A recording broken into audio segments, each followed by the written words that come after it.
Hello, hello. We're back with GRITNESS again.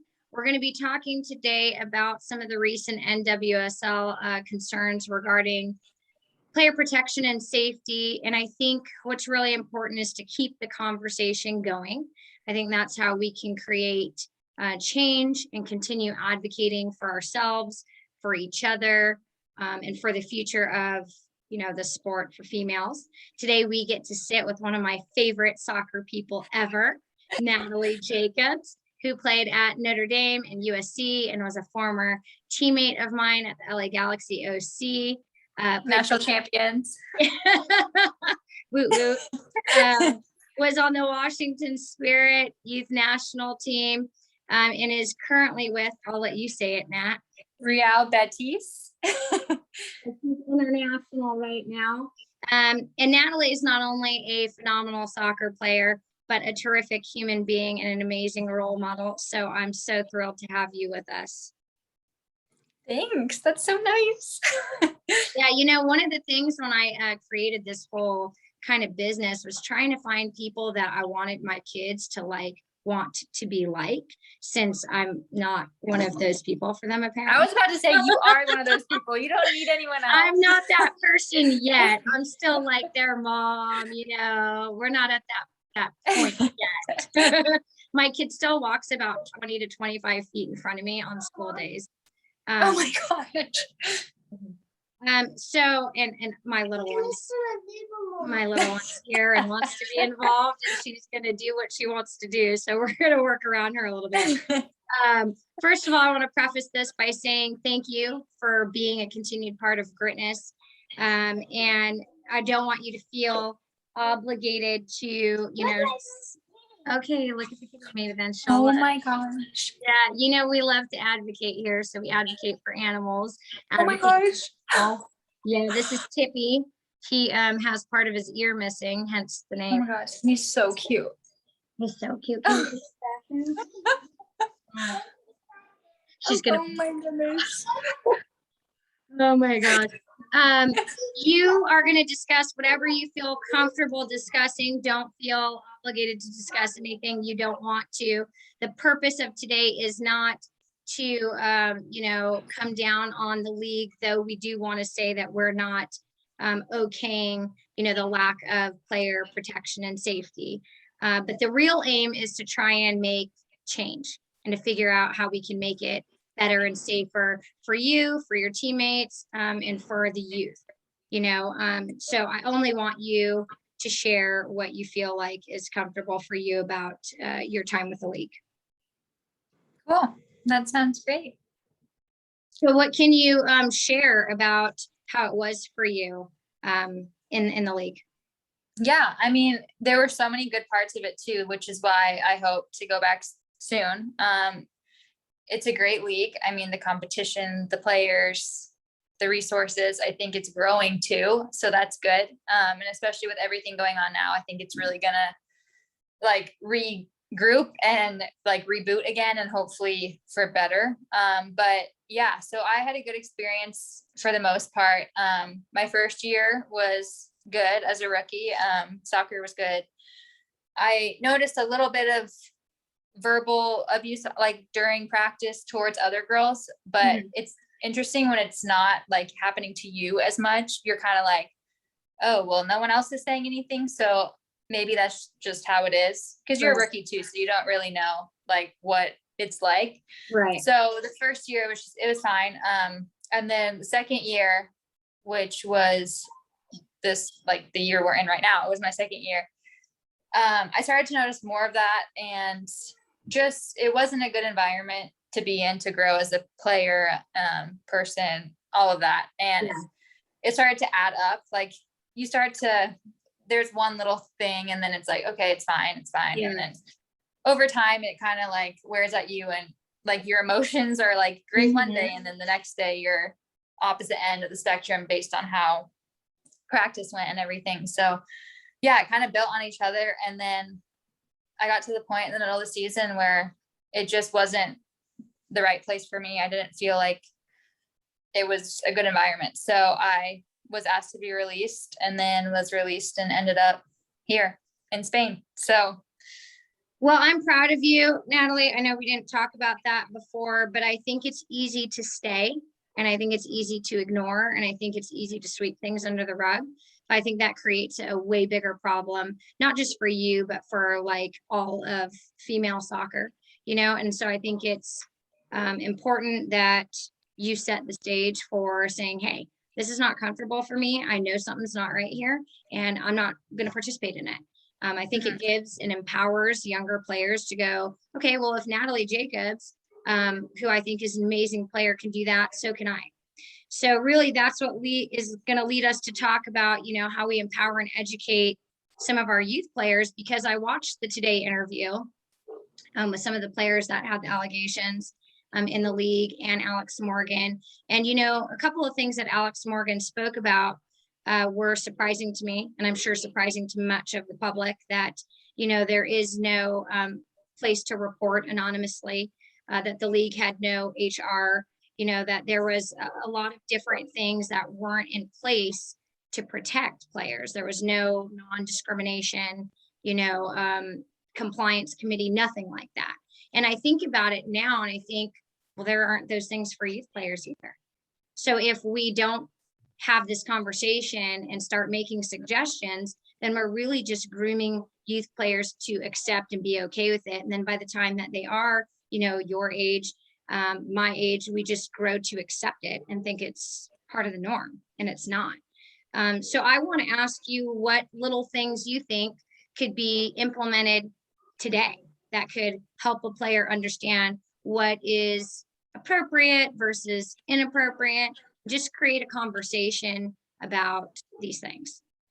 Yeah, I think that, for my situation too, because there wasn't anything, no HR person, no one to really go to, you do have to go to like the extreme of like giving up your contract and leaving, like you shouldn't have to do that. And that was hard. Like I obviously didn't want to leave there. It was great. There was all my friends were there. My boyfriend moved there. I got a dog, like everything was good. I had a 2-year contract, and then to have to leave that.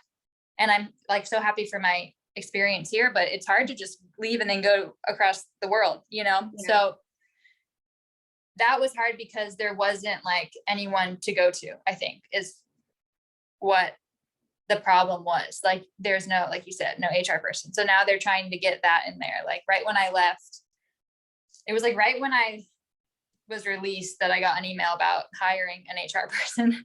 So I don't know. They're working on that, and I think they have one now. So it's nice to have that person you can go to. And then the harassment policy, I remember that was just coming about around this year.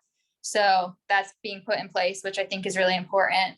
You can file complaints too. I think that is a little bit harder too. Like there needs to be an easier way to just go about. So like if something you don't like, to talk to someone, because then you got to go to the league and then you got to go file it. And now you're worried, like, is this going to be some big thing when you don't want it to, you just want to figure out the situation. So yeah, just kind of simpler ways to talk about it. And I think it helps having like good leaders on the team. I think having people to go to and people who will stand up for you. And like you said, like you're the type of person who will stand up to things, and like having leaders who are going to do that and don't let these things go for so long will then like prevent it from happening for so long.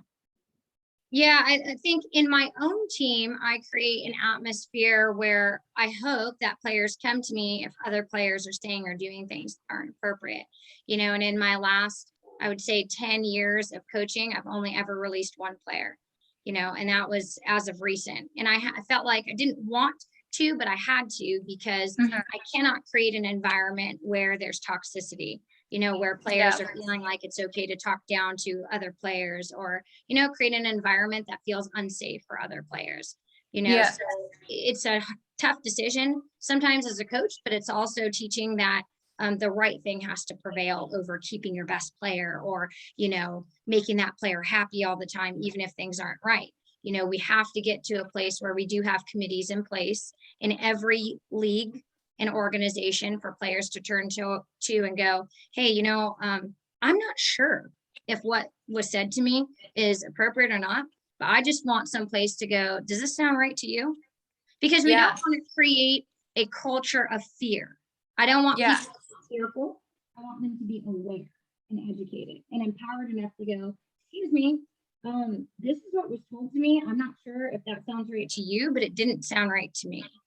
Yeah. You know, and you don't ever want to make like a big, no one wants to make some big ordeal and some big no one wants to be a problem, you know? So that is really important, finding like an easier, more like controlled way to talk about it instead of some big, like worried about some big thing happening. Right. So I think, you know, the conversation regarding having committees in place is a good one. I think for me personally as a coach, I always try to make sure that when I am in communication with a player, if it's in person, that my manager is always present or another person is always present. Because sometimes, you know, when you're saying something to somebody, they're not interpreting it the way that you meant it. So another person being present allows you that opportunity to go, well, what did you hear from this conversation? You know, was I right? Was I wrong? You know, was there something that maybe I should have done differently by having that other person there? And then if it's via text, which is kind of how our world works now, I always try to include the parent, you know, so that there's this communication. So there isn't this isolation between communication between just you and I. And now all of a sudden that communication is going outside of appropriate times, going outside of conversations. So that's what I do as a player. What could you advise to a player as well? Yeah, I think like normalizing, like having another person with you. I think that sometimes it's like, oh, like we need to be like independent on our own in these conversations. But I think that there are times where it does help having someone, like each team has a player rep. So I think having maybe that player rep with you during, or you go to that person or have that person in these conversations to like hear what's going on is important. And I think, always having someone with you, like you said, helps. I think that's probably one of the most important things, because no one wants to do these things by themselves, and you also second guess yourself too. Like so many times it was like, was that like bad? Was that like a big deal? Maybe I'm like, and you start thinking like, oh, maybe I'm like overreacting. Yes, it's always, that's how it is. And then you're fine the next day, and then something is said and you're like, okay, that, I don't know, you know, like then you start wondering. So I think it helps having like not a lot of people, because sometimes when there's too many people, it doesn't work. Like when there's a whole team and it's happening, no one wants to say anything. Right. It's like the bystander effect, when everyone thinks someone else is going to do it and then no one. So I think maybe having one other person, like a player representative with you, like kind of what you said for club, for parents being there, maybe that can be translated with like the player rep or someone. That's a good idea. A committee, a player rep for each team, you know, a committee that oversees all those reps, and then the committee checks in with the league, you know, and the league checks in with the committee, I think is a good idea. You know, I think also that for young players, there's really never a need for there to be like physical interactions. Really, I think, I mean, as a player, I don't think I've ever had more than a high five and maybe, you know, like a side hug or something, you know? Yeah, same with me. I've never, but but Natalie, I've seen instances where both player and coach are like overly comfortable with each other. And I've seen players sit on coaches' laps and I'm like, what the heck? Like, I've seen it. And I'm just like, as a coach, I would never be okay with that. I'd never be comfortable with that. And as a player, I would never want to engage on that. No. You know what I mean? I want to like talk to my coach outside of like the field setting. I'm like, okay, bye. Right. But I think when a culture is created where one person does that and then other people go, well, nobody's saying anything. Nobody's saying anything. Then it just opens up the floodgate to so many problems, you know? So I just feel like, you know, parents, managers need to really also help to kind of control those interactions and say, you know, oh, hey, are you meeting with coach? Hey, I'll come with you. You know, I'll be there also. Just out of safety for everybody. You know, let's just say that the coach is doing nothing wrong. Then it now becomes a safety for them too. You know, that a player can't make an allegation against them that never happened. You know, because I do want to highlight that because this has happened, in the NWSL, and all the conversations are circulating about, the lack of player protect. There are good coaches out there. Yes, for sure. A lot of them, who do amazing things and go well beyond. Well, you played for Scott, and Yes. so really, really good coaches out there. And I don't want players to be hyper vigilant that, all coaches are like into doing something negative. But again, just being aware and being educated that there are certain things that don't ever have to happen, So I am going to supply links to some more information about zero abuse after, this whole little thing goes down. But what COVID friendly things can we do to support the NWSL players currently, Nat? Let's see. How do we keep this conversation going? Is there a way? Because I know a lot of the NWSL players are all kind of getting around the circle and interlocking arms. Obviously for us, it's not super COVID friendly. And so, is there a way of us doing that without interlocking and asking teams if they'd like to participate in that? Would that be supportive for players? Yeah, I think that would help players to see that it's still a conversation. There's support there.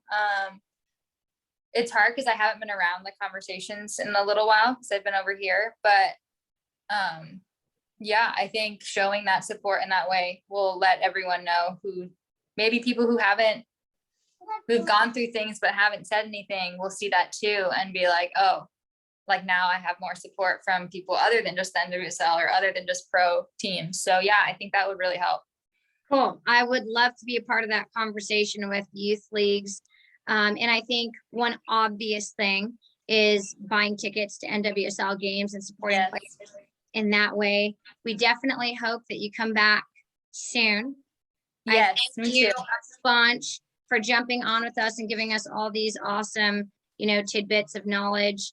I'm positive that from this conversation, good things are going to happen. I'm so super proud of you, Natalie. And I hope you come back soon, and I hope you wind up in California so I can see you. Oh, that'd be amazing.